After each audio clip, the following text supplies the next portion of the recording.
ಚಿಂತಾಮಣಿಯಲ್ಲಿ ಕೊನೆಗೂ ನನಸಾಯಿತು ದಶಕಗಳ ಕನಸು. ಆಗಸ್ಟ್ 22ಕ್ಕೆ ಅತ್ಯಾಧುನಿಕ ಡಾಕ್ಟರ್ ಬಿಆರ್ ಅಂಬೇಡ್ಕರ್ ಭವನ ಲೋಕಾರ್ಪಣೆ. ರಾಜ್ಯದಲ್ಲೇ ಪ್ರಪ್ರಥಮ ಬಾರಿಗೆ ಪೇಪರ್ಲೆಸ್ ಅಂಬೇಡ್ಕರ್ ಭವನ ಚಿಂತಾಮಣಿಯಲ್ಲಿ ಅನಾವರಣ. ಚಿಂತಾಮಣಿ ತಾಲೂಕಿನ ಸಾರ್ವಜನಿಕರ ಹಾಗೂ ದಲಿತ ಸಂಘಟನೆಗಳ ಹಲವು ದಶಕಗಳ ಕನಸು ಕೊನೆಗೂ ನನಸಾಗುತ್ತಿದೆ. ನಗರದ ಹೃದಯ ಭಾಗದಲ್ಲಿ ಸುಮಾರು 20 ಕೋಟಿ ವೆಚ್ಚದಲ್ಲಿ ನಿರ್ಮಿಸಲಾಗಿರುವ ಅತ್ಯಾಧುನಿಕ ಹಾಗೂ ವಿನೂತನ ಮಾದರಿಯ ಡಾಕ್ಟರ್ ಬಿಆರ್ ಅಂಬೇಡ್ಕರ್ ಭವನ ಆಗಸ್ಟ್ 22ರಂದು ಲೋಕಾರ್ಪಣೆಗೊಳ್ಳಲು ಸಜ್ಜಾಗಿದೆ. ಶಾಸಕ ಹಾಗೂ ಮಾಜಿ ಸಚಿವರಾದ ಡಾಕ್ಟರ್ ಎಂಸಿ ಸುಧಾಕರ್ ಅವರ ನೇತೃತ್ವದಲ್ಲಿ ಈ ಬೃಹತ್ ಯೋಜನೆ ಸಾಕಾರಗೊಂಡಿದೆ. ರಾಜ್ಯದಲ್ಲೇ ಪ್ರಥಮ ಬಾರಿಗೆ ಪೇಪರ್ಲೆಸ್ ಸಭಾಂಗಣದ ಸೌಲಭ್ಯವನ್ನ ಹೊಂದಿರುವ ಭವನ ಇದಾಗಿದೆ. ಸಂವಿಧಾನ ಶಿಲ್ಪಿ ಡಾಕ್ಟರ್ ಬಿಆರ್ ಅಂಬೇಡ್ಕರ್ ಅವರ ಜೀವನ, ಹೋರಾಟ ಮತ್ತು ವೈಚಾರಿಕ ಚಿಂತನೆಗಳನ್ನು ಯುವ ಪೀಳಿಗೆಗೆ ಪರಿಚಯಿಸಲು ಆಧುನಿಕ ಡಿಜಿಟಲ್ ಕೇಂದ್ರವನ್ನು ಸ್ಥಾಪಿಸಲಾಗಿದೆ. ವಿದ್ಯಾರ್ಥಿಗಳಿಗಾಗಿ ವಿಶೇಷ ಕಂಪ್ಯೂಟರ್ ವ್ಯವಸ್ಥೆ ಮತ್ತು ರಸಪ್ರಶ್ನೆ ಸ್ಪರ್ಧೆಗಳ ಮೂಲಕ ಅಂಬೇಡ್ಕರ್ ಅವರ ಕುರಿತು ಜ್ಞಾನ ಹೆಚ್ಚಿಸಿಕೊಳ್ಳಲು ಅವಕಾಶ ಕಲ್ಪಿಸಲಾಗಿದೆ. ಭವನದ ಒಳಾಂಗಣದಲ್ಲಿ ಭಗವಾನ್ ಬುದ್ಧ ಹಾಗೂ ಡಾಕ್ಟರ್ ಬಿಆರ್ ಅಂಬೇಡ್ಕರ್ ಅವರ ಭವ್ಯ ಬಿಳಿ ಶಿಲೆಯ ಪ್ರತಿಮೆಗಳನ್ನು ಸ್ಥಾಪಿಸಲಾಗಿದೆ.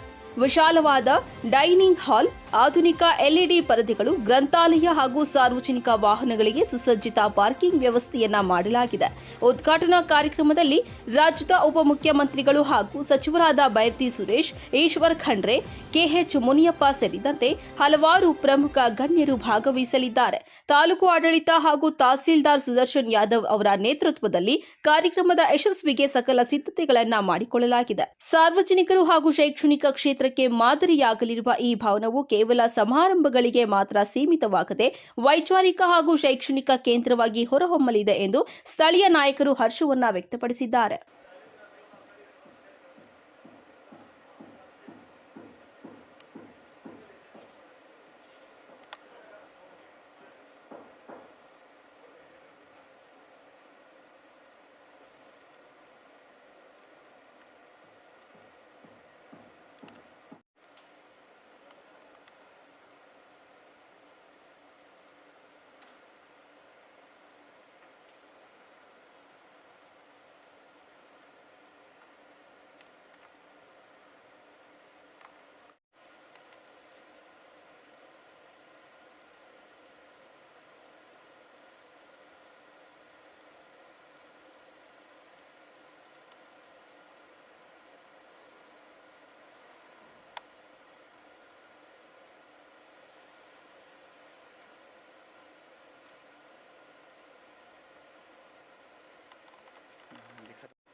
फिर अच्छा फोटो है।